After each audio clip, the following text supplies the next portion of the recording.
The COVID-19 pandemic has been disrupting the lives of billions across the world.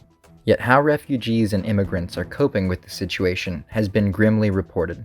Weave Tales has partnered with Florida Immigrant Coalition and We Are America to find out how these communities are dealing with the epidemic through the voice of their leaders and to discuss what needs to be done for now to better protect their lives.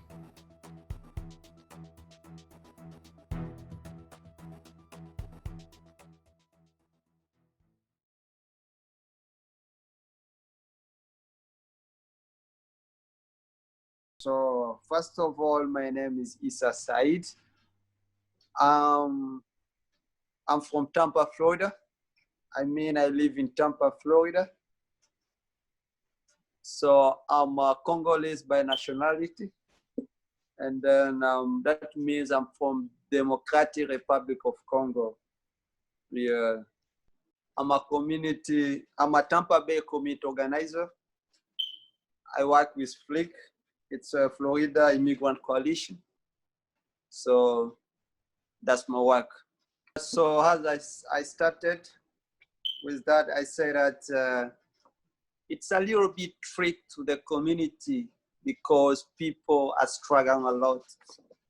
You know, I know that this pandemic affecting them psychologically, economically, so everything for them is bad up. So as a community, as a leader of the community, and people they're expecting more information for us and more help for us as leaders. And we are trying to do all our best to see how we can help our community because we have that urge to help the community. So we can't let them dying, crying when we as leader, we are here.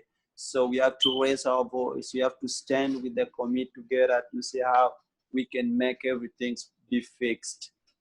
Yeah, so it's almost a big number. If I say big number, it's 99% of the all inter-community, their company layouts. That means they are out of work. Yes, they're safe, staying home, and they don't do nothing. And as we know, the refugee community, they have the low income. They are living with the low income. Even their money they're making from the work site doesn't be enough to pay their rents. So just imagine if now they're not working, how they're going to afford the life. So life is too hard for them at this moment because of this pandemic, and there is no funds. I was trying to help them to see how I can apply for them for unemployment benefit. As you know, the situation right now, even the link is not working properly. You know, it's very hard even to complete one application for one family. It's very, very hard because of the link doesn't work properly. So, but we are just leaving everything to Allah. So to help us because there is no way where we can go. But we are trying to communicate and make requests to different organizations to see how different churches, to see how they can help the community. Yeah, especially to pay their rent and all that stuff. Because issues about food, I know that a big number of them they applied for the food stamp and they get food stamp already. But issues is about how to pay their bills, and they have a lot of bills, such as water, electricity. They have children who are going to school, so they need internet. They have to pay their internet. So those are big issues they are facing right now. Even today, I just got many calls from people in Jacksonville. Even I was trying to see how I can be in touch with you to see how we can help them out. They have many of them. They say that they have problems how to apply food stamp. According to them, they say that this year doesn't happen nowadays, and I don't know if that's true. But I showed them the best way they can apply food stamp with online, and I shared with them some links so they can go through. If they have any question, they can call me. And there was others contact which I shared with you. I don't know if you have been in touch with them, but I know that you are going to be in touch with them. It's issues about times, yeah. According to me, I lived in a refugee camp more than 2 years, but just only me. But there was other people. They was born in a refugee camp. They raised up in a refugee camp, and they get married in a refugee camp. So the situation is very hard, because you know that the refugee camp is not a good place to live. They're living because they have problems. They have issues about insecurities. And among of them, they're living in the refugee camp for just escaping their country. Even they flee their country because of the insecurity issues. So people are living there more than 20 years, 25, 18 years. So they're under control. When you are in the refugee camp, you are expecting everything from the UNHCR. So they have to provide you food, they have to provide you soap, everything. No matter if they can give you, you can fund yourself. How you can found like a little farm, you can go cultivating some stuff like they can cultivate something, they can found some grain and go to plant something. It's going to help them exchange food, because in the refugee camp it's only one food. If there was no others, there was beans and the others flowers. That's the only food UNHCR provide in the refugee camp. And a human being can live by expecting only one food, such beans and those stuff like that. They have to exchange. So they are trying to do all their best to see how they can manage their life and their children. Even the food that they have been providing is not the food. That food is not enough. So they have to find out how they can feed their family, how they can feed their children. So life in the refugee camp is very, very tough. It's not good. It's not good, especially, they're living, they don't have a good shelter. People are sleeping in a grounds, so it's not a life a human being can expect to live. Yeah. I have a big family that's still in my country. For now, I don't escaping more about pandemic, but I'm expecting about the anger. If I say anger, I mean people are expecting food from different countries. And for now, all countries close their borders. So if I say anger, I mean people are going to die with, I can say that people are going to die with no food in the community. So it's not only pandemic, but this is COVID-19 come with many, many things that are making hard life to people. As we are talking now, I talked about America. People, they're working, sometimes they're trying to pay their bills in their own way, but for now, they can do nothing.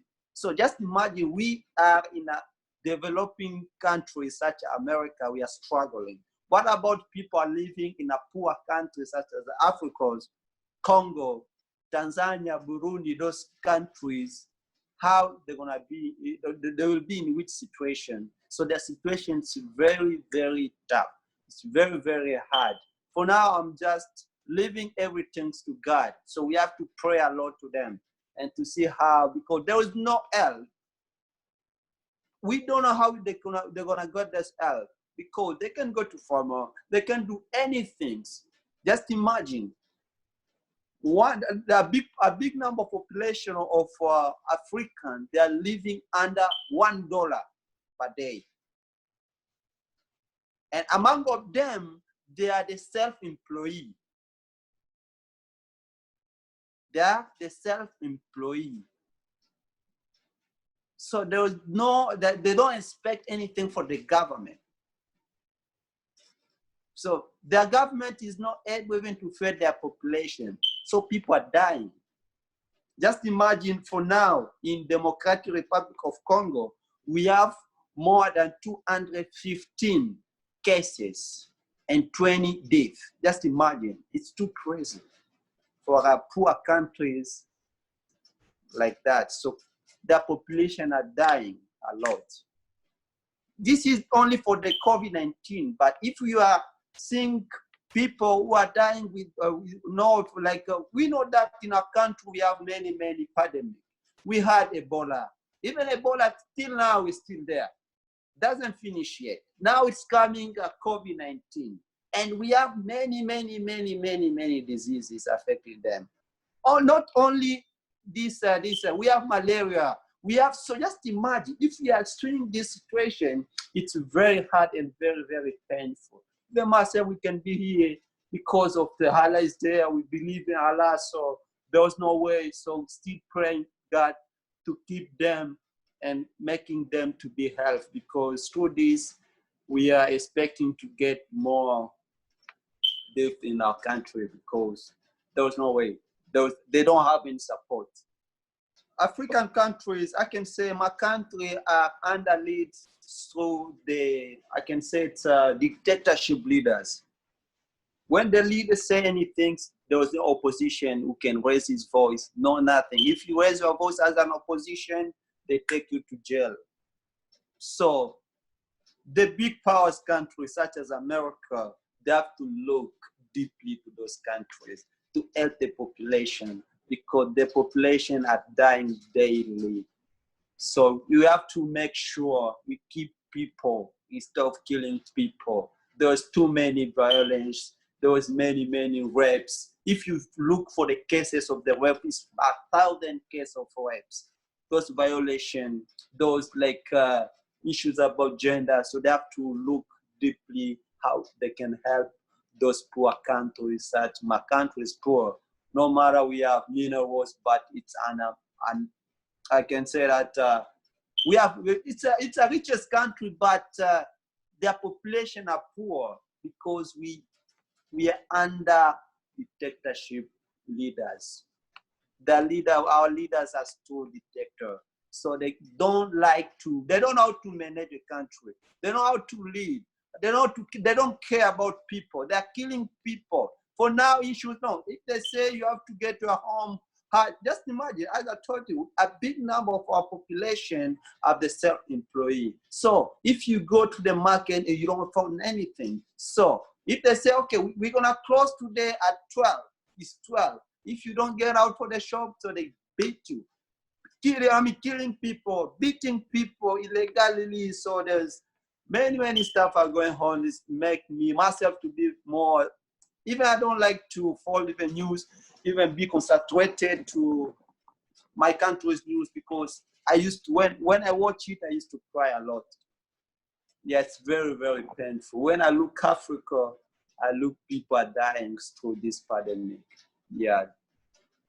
I can say that we have to look for the refugees community and immigrant, because people are living in a hard situation. So we need to be concentrated and make one Yukon, raise one voice, which we can see how we can protect the community. People are in risk. If we are not here, people, they can die easily because they are voiceless. So we have this opportunity. We can make a strong icon, which wherever we raise our voice and we make sure our voice get answers. Yeah.